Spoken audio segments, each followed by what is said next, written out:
கோவை மாநகர் 2040ஆம் ஆண்டுக்குள் அபரிமிதமான வளர்ச்சியை எட்டும் என தமிழ்நாடு அரசு வெளியிட்டுள்ள அந்த நகருக்கான மாஸ்டர் பிளானில் தெரிவிக்கப்பட்டுள்ளது. கோவை மாநகரில் வளர்ச்சி கருதி பல்வேறு ஆய்வுகளின் அடிப்படையில் தயாரிக்கப்பட்ட அறிக்கையை முதலமைச்சர் மு.க.ஸ்டாலின் வெளியிட்டார். கோவை மாஸ்டர் பிளான் 2041 என்னும் அறிக்கை மாநகரின் வேகமான வளர்ச்சியை அடிக்கோடிட்டு காட்டுகிறது.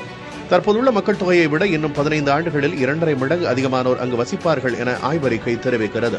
பல்வேறு காரணங்களை ஒப்பிட்டும் பொருத்தியும் பார்த்தால் நாக்பூர், விசாகப்பட்டினம், கொச்சி, மைசூர் உள்ளிட்ட நகரங்களை விட கோவையின் வளர்ச்சி மெச்சத்தக்க வகையில் இருக்கும் என தெரிய வருகிறது. அதில் கோவை வளர்ச்சி குறித்தான மிக முக்கியமான புள்ளி விவரங்கள் இடம்பெற்றுள்ளன. கோவை மாவட்டத்தின் மொத்த மக்கள் தொகையில் 74 விழுக்காட்டினர் கோவை நகர வளர்ச்சி வட்ட பகுதிக்குள் வசிப்பதாக கூறப்பட்டுள்ளது.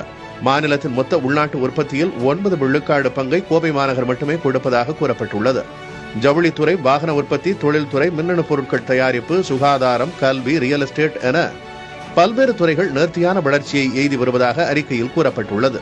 கேரளா, கர்நாடகா உள்ளிட்ட மாநிலங்களில் இருந்து மருத்துவ சேவை பெறவும் கல்விக்காகவும் கோவை மாநகருக்கு வருவோரின் எண்ணிக்கை நாளுக்கு நாள் அதிகரிக்கிறது.